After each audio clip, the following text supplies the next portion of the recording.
அனைவருக்கும் வணக்கம். Welcome to trouble free maths. நாம் இந்த வீடியோவில் பார்க்க போகிறது என்ன அப்படின்னு சொன்னால் டைப்ஸ் ஆஃப் ஃபங்க்ஷன்ஸ் பார்க்க போகிறோம்.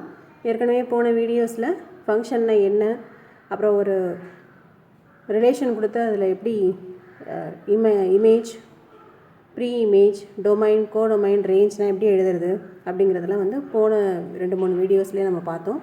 இப்போ இந்த வீடியோவில் நம்ம பார்க்க போகிறது types of functions. So first function அப்படின்னு எடுத்துக்கிட்டோன்னா 4 டைப்ஸ் இருக்குது. என்னென்ன டைப் அப்படின்னு சொல்லி பார்த்தீங்கன்னா 1 to 1, many to 1, on to, into அப்படின்னு சொல்லி 4 டைப்ஸ் இருக்குது. ஸோ இந்த 4 டைப்ஸ்லேருந்து எந்த மாதிரி வேணுமோ ஃபங்க்ஷன் இருக்கலாம். இப்போது மெனிலேருந்து 1 ஃபங்க்ஷன் இருக்கலாம். ஆனால் 1 to மெனின்னு சொல்லி எந்த ஃபங்க்ஷனுமே இருக்க முடியாது. அதை ரிலேஷனாக மட்டும்தான் இருக்கும். 1 to many அப்படிங்கிறது ஃபங்க்ஷன் கிடையாது, அந்த ரிலேஷன் மட்டும்தான். இப்போ ஃபஸ்ட்டு நம்ம 1 to 1 ஃபங்க்ஷன் அப்படின்னா என்னென்னு பார்ப்போம்.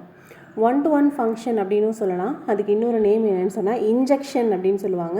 அப்படி இல்லைனா 1 to 1 கரஸ்பாண்டன்ஸ் அப்படின்னு சொல்லுவாங்க. ஸோ 1 to 1 ஃபங்க்ஷனை நம்ம என்னென்னு சொல்லலாம், இன்ஜெக்ஷன்னும் சொல்லலாம், 1 to 1 கரஸ்பாண்டன்ஸ் அப்படின்னு சொல்லலாம். ஸோ அந்த நேம்லேயே நமக்கு இருக்குது 1 to 1. இங்கே லெஃப்ட் சைடில் ஒரு எலமெண்ட்டு எடுத்துக்கிட்டோன்னா அது ரைட் சைடில் உள்ள ஒரு எலமெண்ட்டுக்கு மட்டும்தான் மேப் ஆகிருக்கும். மோர் தென் 1 எலமெண்ட்டுக்கு மேப் ஆகியிருக்காது. அதுக்கு பேர் தான் 1 to 1 ஃபங்க்ஷன். இப்போ பார்த்தீங்கன்னா 1ங்கிறது 4க்கு மேப் ஆகிருக்கு, 2 5க்கு மேப் ஆகிருக்கு, 3 7க்கு மேப் ஆகிருக்கு, 6 எதுக்குமே மேப் ஆகாமல் இருக்குது. பட் நமக்கு கண்டிஷன், ஃபங்க்ஷனோட கண்டிஷன் படி லெஃப்ட் சைடில் உள்ள எலமெண்ட்ஸ் எல்லாமே கண்டிப்பாக நமக்கு மேப்பிங்கில் வந்துடணும். ஸோ அதுபடி பார்த்தோன்னா நமக்கு லெஃப்ட் சைடில் உள்ள எல்லா எலமெண்ட்ஸும் மேப்பிங்கில் வந்துருச்சு. தென் ஒரு எலமெண்ட் இன்னொரு ஒரு எலமெண்ட் கூட மட்டும்தான் இங்கே மேப் ஆகிருக்கு. ஸோ இதுதான் 1 to 1 ஃபங்க்ஷன். இதை இன்ஜெக்ஷன்னு சொல்லலாம், 1 to 1 கரஸ்பாண்டன்ஸ் அப்படின்னும் சொல்லலாம். ஸோ நெக்ஸ்ட்டு செகண்ட் டைப் பார்த்தீங்கன்னா மெனி to 1. ஸோ இதுவும் நமக்கு நேம்லேருந்து தெரியுது. மெனி எலமெண்ட்ஸ்லேருந்து ஒரு எலமெண்ட்டுக்கு நமக்கு மேப் ஆகுது அப்படின்னு அர்த்தம். தட் இஸ் இப்போ பார்த்தீங்கன்னா 1ங்கிற எலமெண்ட்டும் ஏக்கு மேப் ஆகிருக்கு, 2ங்கிற எலமெண்ட்டும் ஏக்கே மேப் ஆகிருக்கு. ஸோ மோர் தென் 1 எலமெண்ட், அதாவது many elements mapped to 1 element. இதுதான் மெனி to 1 ஃபங்க்ஷன். இதே இதில் இந்த 3ங்கிற எலமெண்ட் டிக்கு மட்டும்தான் மேப் ஆகிருக்கு. ஆனால் இது 1 to 1 ஃபங்க்ஷன்னு நம்மளால் சொல்ல முடியாது. ஸோ இது நம்ம என்னென்னு சொல்லணும்னா மெனி to 1 ஃபங்க்ஷன் அப்படின்னு சொல்கிறோம். அதாவது நாட் 1 to 1, 1 to 1 கிடையாது. இதுதான் மெனி to 1 ஃபங்க்ஷன் அப்படின்னு சொன்னால். நெக்ஸ்ட்டு தேர்ட் டைப் என்ன பார்த்தோம்னா ஆன் to ஃபங்க்ஷன் அப்படின்னு பார்த்தோம். ஆன் toங்கிறது ஒன்றுமே இல்லை, நமக்கு எப்படி தெரியும், லெஃப்ட் சைடில் உள்ள எலமெண்ட்ஸ் எல்லாமே மேப்பிங்கில் வந்தால் ஃபங்க்ஷன்னு சொல்லுவோம் இல்லையா. லெஃப்ட் சைடில் உள்ள எல்லாமே மேப்பிங்கில் ரைட் சைடில் உள்ள எல்லா எலமெண்ட்ஸுமே மேப்பிங்கில் வந்துருந்துச்சுன்னா அதுக்கு பேர் தான் ஆன் to ஃபங்க்ஷன். ஆன் டூவில் முக்கியமான கண்டிஷன் என்னென்னு பார்த்தா ரைட் சைடில் உள்ள எல்லா எலமெண்ட்ஸுமே மேப்பிங்கில் வந்திருக்கணும். அதாவது நமக்கு மேப்பிங்கில் வந்த எலமெண்ட்டை என்னென்னு சொல்லுவோம்னா ரேஞ்சுன்னு சொல்லுவோம். நமக்குள்ள பாசிபிலிட்டிஸ் எல்லாத்தையுமே கோடொமைன்னு சொல்லுவோம். ஆனால் இங்கே கோடொமைனில் உள்ள எல்லா எலமெண்ட்ஸுமே மேப்பிங்கில் வந்துட்டதுனால ஒரு ஆன் to ஃபங்க்ஷன் எடுத்துக்கிட்டோன்னா அதுக்கு range of the function is equal to codomain of the function அப்படின்னு நமக்கு கிடைக்கும். ஸோ இது ஒரு 1 வேர்டில் கூட கேட்கலாம், ஆர் ட்ரூ ஆர் ஃபால்ஸில் கேட்கலாம். எப்படி கேட்பாங்க அப்படின்னு சொன்னால் range of function is equal to codomain of function for on to function அப்படின்னு சொன்னால் எஸ் இட்ஸ் அ ட்ரூ அப்படின்னு சொல்லிடலாம். இந்த ஆன் to ஃபங்க்ஷனுக்கு இன்னொரு பேர் சர்ஜெக்ஷன். எப்படி நம்ம 1 to 1 ஃபங்க்ஷனுக்கு இன்ஜெக்ஷன் அப்படின்னு சொல்கிறோமோ ஆன் to ஃபங்க்ஷனுக்கு இன்னொரு பேர் surjection. So next last type, that is the 4th type into ஃபங்க்ஷன்னா என்னன்னு சொல்லி பார்க்கலாம். இப்போது இதுதான் இன்டு ஃபங்க்ஷன். இன்டு ஃபங்க்ஷன் அப்படின்னா என்ன அர்த்தம்னா நாட் ஆன் டூவாக இருக்காது. இப்போ பார்த்தீங்கன்னு சொன்னால் ஆன் டூவில் நமக்கு என்ன கண்டிஷன் அப்படின்னு சொன்னாக்க ரைட் சைடில் உள்ள எல்லா எலமெண்ட்ஸுமே மேப்பிங்கில் வரணும். Range of F is equal to codomain of எஃப்னு இருக்கணும். அதுதான் நமக்கு ஆன் to ஃபங்க்ஷனோட டெஃபினேஷன். அதாவது அப்படி தான் இருந்தால் தான் நம்ம ஆன் to ஃபங்க்ஷன்னு சொல்லுவோம். ஸோ அந்த மாதிரி இல்லைனாவே அதை இன்டு ஃபங்க்ஷன்னு சொல்லிடலாம்.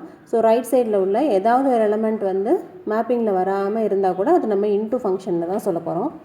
அதாவது நாட் ஆன் to. அண்ட் இங்கே ரேஞ்ச் ஆஃப் நம்ம ஆன் to ஃபங்க்ஷனில் என்ன பார்த்தோம்னா range of F is equal to codomain of எஃப்னு பார்த்தோம். ஏன்னு சொன்னால் கோடொமைன்னாலும் எல்லா எலமெண்ட்ஸும் வந்துடும். ஆன் to ஃபங்க்ஷனில் ரேஞ்ச் எல்லா எலமெண்ட்ஸுமே வர்றதுனால அப்படி சொன்னோம். பட் இங்கே இன்டூ ஃபங்க்ஷனில் பார்த்தீங்கன்னு சொன்னால் ஏதாவது ஒரு எலமெண்ட் வந்து கண்டிப்பாக நமக்கு வந்து மேப்பிங்கில் வராமல் தான் இருக்க போகுது. அப்போ range of F is equal to proper subset of codomain of F. So இது வந்து கோடொமைனுக்கு ஈக்குவலாக இருக்காது, கோடொமைனோட ஒரு ப்ராப்பர் சப்செட்டுக்கு தான் இது ஈக்குவலாக இருக்கும். ஸோ என்ன கண்டிஷன் பார்த்தீங்கன்னா, there exist at least one element of B which is not an image of any element of A. So பியில் உள்ள ஏதோ ஒரு எலமெண்ட், அட்லீஸ்ட் ஒரு எலமெண்ட் ஆகுது, மோர் தென் ஒன் எலமெண்ட்டும் இருக்கலாம், அட்லீஸ்ட் ஒரு எலமெண்ட் ஆகுது ஏல உள்ள எலமெண்ட், ஏதாவது ஒரு எலமெண்ட் எந்த எலமெண்ட்டுக்குமே வந்து இமேஜாக இல்லாமல் இருக்கணும். அதுதான் வந்து இன்டூ ஃபங்க்ஷனுக்கான கண்டிஷன். ஸோ இப்போ நம்ம வந்து இதுக்கு ரேஞ்ச் எழுதணும் அப்படின்னு சொன்னால் ரேஞ்ச் வந்து A, C அப்படின்னு எழுதலாம். கோடொமைன் எழுதணும்னா ABC அப்படின்னு எழுதலாம். ஸோ இதுலேருந்தே நமக்கு என்ன தெரியுதுன்னா, range is the subset, proper subset, range is the proper subset of the codomain அப்படின்னு சொல்லி தெரியுது. ஸோ நெக்ஸ்ட்டு வந்து பைஜெக்ஷன் அப்படின்னு சொல்லுவாங்க. ஒரு ஃபங்க்ஷனை எப்போ வந்து நம்ம பைஜெக்ஷன் அப்படின்னு சொல்ல முடியும் அப்படின்னா, அந்த ஃபங்க்ஷன் வந்து 1-to-1ஆகவும் இருக்கணும், on-to-ஆகவும் இருக்கணும். ஸோ அந்த எலமெண்ட்ஸுக்கு நடுவில் 1-to-1 கரஸ்பாண்டன்ஸும் கண்டிப்பாக இருக்கணும். அதே போல் ரைட் சைடில் உள்ள எல்லா எலமெண்ட்ஸுமே வந்து மேப்பிங்லேயும் வந்திருக்கணும். அப்படி இருந்தால் அந்த ஃபங்க்ஷனை நம்ம வந்து பைஜெக்ஷன் அப்படின்னு சொல்லலாம். அப்போ பார்த்தீங்கன்னா இங்கே 1லேருந்து ஏக்கு மேப் ஆகிருக்கு, 2லேருந்து சிக்கு மேப் ஆகிருக்கு, 3லேருந்து பிக்கு மேப் ஆகிருக்கு. அப்போது லெஃப்ட் சைடில் உள்ள ஒரு எலமெண்ட்டுக்கும் ரைட் சைடில் ஒரு எலமெண்ட்டோட மேப் ஆகிருக்கு. இன்னொன்று என்ன ஆகிருக்குன்னு சொல்லி பார்த்தீங்கன்னா, ரைட் சைடில் உள்ள எல்லா எலமெண்ட்ஸுமே மேப்பிங்கில் வந்திருக்கு. ஸோ 1-to-1 கண்டிஷனும் அப்ளை ஆகுது, on-to கண்டிஷனும் அப்ளை ஆகுது. அதனால் இந்த ஃபங்க்ஷனை நம்ம வந்து 1-to-1 அண்ட் on-to ஃபங்க்ஷன் அப்படின்னு சொல்லாமல் ஜஸ்ட்டு நம்ம வந்து பைஜெக்ஷன் அப்படின்னு சொல்லிடுறோம். பைஜெக்ஷன் அப்படின்னாலும் அது வந்து ஒரு ஃபங்க்ஷன் தான். ஸோ இன்ஜெக்டிவாகவும் இருந்து சர்ஜெக்டிவாகவும் இருந்து ஒரு ஃபங்க்ஷன் இருந்துச்சு அப்படின்னு சொன்னால் அதை தான் நம்ம வந்து பைஜெக்டிவ் ஃபங்க்ஷன் அப்படின்னு சொல்கிறோம். ஓகே, இன்னும் 2 டைப்ஸ் இருக்குது ஃபங்க்ஷனில், அதை அடுத்தது பார்க்கலாம். இன்னொரு டைப் என்னன்னு சொன்னிங்கன்னா கான்ஸ்டன்ட் ஃபங்க்ஷன் அப்படின்னு சொல்லுவாங்க. கான்ஸ்டன்ட் ஃபங்க்ஷன் நமக்கு வந்து கான்ஸ்டன்ட் அப்படின்னாவே நமக்கு என்ன தெரியும்னா, ஏதாவது ஒரு பர்டிகுலர் வேல்யூ மட்டும்தான், அந்த வேல்யூ வந்து சேஞ்சே ஆகாது அப்படிங்கிறத தான் நம்ம வந்து கான்ஸ்டன்ட்னு சொல்லுவோம். இங்கே கான்ஸ்டன்ட் ஃபங்க்ஷனும் அதே தான், எல்லா எலமெண்ட்ஸுமே ஒரே ஒரு எலமெண்ட்டுக்கு மட்டுமே மேப் ஆகிருக்கும். அதுக்கு பேர் தான் வந்து கான்ஸ்டன்ட் ஃபங்க்ஷன். பார்த்திங்கன்னா இப்போ ABCDங்கிற 4 எலமெண்ட்ஸுமே 4 அப்படிங்கிற ஒரே எலமெண்ட்டுக்கு மேப் ஆகிருக்கு.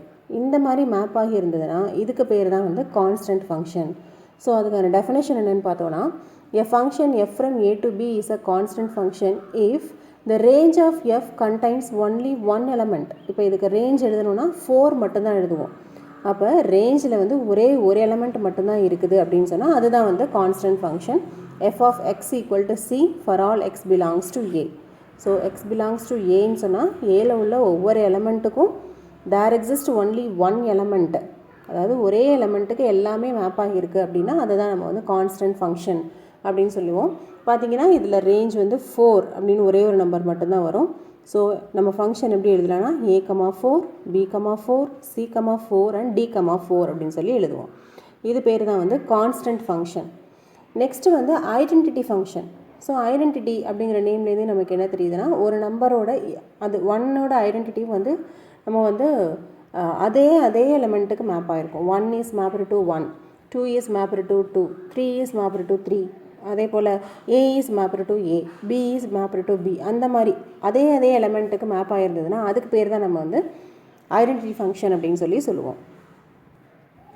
இப்போ பார்த்தீங்கன்னா இங்கே x is mapped to x, y is mapped to y and z is mapped to z. So இந்த மாதிரி ஒரு எலமெண்ட்டு அதே எலமெண்ட்டுக்கு மேப் ஆகியிருக்கு அப்படின்னு சொன்னால் அதை தான் நம்ம வந்து ஐடென்டிட்டி ஃபங்க்ஷன் அப்படின்னு சொல்லுவோம். ஸோ ஐடென்டிட்டி ஃபங்க்ஷனோட டெஃபினேஷன் என்னென்னு பார்க்கலாம். ஐடென்டிட்டி ஃபங்க்ஷனோட டெஃபினேஷன் என்னென்னு பார்த்தீங்கன்னா, a function f from A to A defined by f of x equal to x. நம்ம போன கான்ஸ்டன்ட் ஃபங்க்ஷனில் என்ன சொன்னோம்னா f of x equal to cன்னு சொன்னோம். இங்கே f of x equal to x, அதே போல் f of y equal to y, f of z equal to z அப்படி இருந்ததுன்னா for all x belongs to A, it is called an identity function. And identity ஃபங்க்ஷனை வந்து எப்படி denote பண்ணுவாங்க அப்படின்னா I அப்படின்னு போட்டு சஃபிக்ஸில் A அப்படின்னு சொல்லி போடுவாங்க. இதுக்கு தான் வந்து ஐடென்டிட்டி ஃபங்க்ஷனோட நம்ம வந்து டினோட் பண்ணுற விதம். ஸோ ஒரு ஃபங்க்ஷன் வந்து ஐடென்டிட்டி ஃபங்க்ஷன் அப்படின்னு சொன்னாக்கா, இப்போ A அப்படிங்கிற செட் எடுத்துக்கிட்டு அதுக்கு நம்ம ஐடென்டிட்டி ஃபங்க்ஷன் எழுதணும் அப்படின்னு சொன்னால் அதை IA அப்படின்னு சொல்லி நம்ம வந்து மார்க் பண்ணலாம். ஸோ நெக்ஸ்ட்டு இன்னும் ஒரு ஃபங்க்ஷன் இருக்குது, அதுதான் வந்து real valued function. Real valued function அப்படிங்கிறது ஒன்றும் இல்லை, அது ஒரு ஃபங்க்ஷன் ஃப்ரம் A to Bன்னு எடுத்துக்கிட்டோம் அப்படின்னு சொன்னால் ஏலேருந்து அது அதோட ரேஞ்ச் வந்து என்னவாக இருக்கும் அப்படின்னா ரியல் நம்பர்ஸோட ஒரு சப்செட்டாக இருக்கும், அவ்வளோதான். ஒரு ரேஞ்ச் வந்து முன்னாடி ஏற்கனவே நம்ம பார்த்தோம், ரேஞ்ச் இஸ் ஈக்குவல் டு கோடொமைன்னு ஒரு கண்டிஷனில் பார்த்தோம். Range is a proper subset of கோடொமைன்னு சொல்லி பார்த்தோம். அது வந்து range is a subset of real நம்பர்ஸாக இருந்தது அப்படின்னு சொன்னால் அதை நம்ம வந்து ரியல் வேல்யூடு ஃபங்க்ஷன்னு சொல்லியிருக்கோம். அதாவது ரியல் நம்பர்ஸ் எது வேணுமோ எடுத்துக்கலாம், எப்படின்னா ஹோல் நம்பர்ஸாக எடுத்துக்கலாம், இல்லை வந்து நேச்சுரல் நம்பர்ஸாக எடுத்துக்கலாம், இல்லை நம்ம டெசிமல் பாயிண்ட் வச்சு எடுத்துக்கலாம், ஃப்ராக்ஷனில் எடுத்துக்கலாம், எப்படி வேணுமோ எடுத்துக்கலாம். அந்த மாதிரி ஒரு ஃபங்க்ஷன் எழுதணும் அப்படின்னு சொன்னால் அதுதான் வந்து ரியல் வேல்யூடு ஃபங்க்ஷன். இதோட இந்த ஃபங்க்ஷனோட டைப்ஸ் எல்லாமே வந்து முடியுது. நெக்ஸ்ட்டு வந்து இன்னும் ஒரு பாயிண்ட் என்ன அப்படின்னு பார்த்தீங்கன்னா identity function is a 1-to-1 function. ஏன்னு சொன்னால் எக்ஸ்லேருந்து எக்ஸுக்கு, ஒய்லேருந்து ஒய்க்கு, இசட்லேருந்து இசட். ஸோ 1-to-1 மேப்பிங் இருக்கிறதுனால ஐடென்டிட்டி ஃபங்க்ஷனை வந்து நம்ம 1-to-1 ஃபங்க்ஷன் அப்படின்னு சொல்லலாம். இது ஒரு முக்கியமான பாயிண்ட் இந்த இடத்துல. ஓகே வியூவர்ஸ், இதோட டைப்ஸ் ஆஃப் ஃபங்க்ஷன்ஸ் எல்லாம் முடியுது. நம்ம இன்னொரு டாப்பிக்கில் மீட் பண்ணலாம். தேங்க்யூ. இந்த வீடியோ உங்களுக்கு பிடிச்சிருந்துச்சுன்னா லைக் பண்ணுங்கள், ஷேர் பண்ணுங்கள், சப்ஸ்கிரைப் பண்ணுங்கள். மறக்காமல் பெல் ஐக்கானையும் கிளிக் பண்ணி வச்சுக்கோங்க.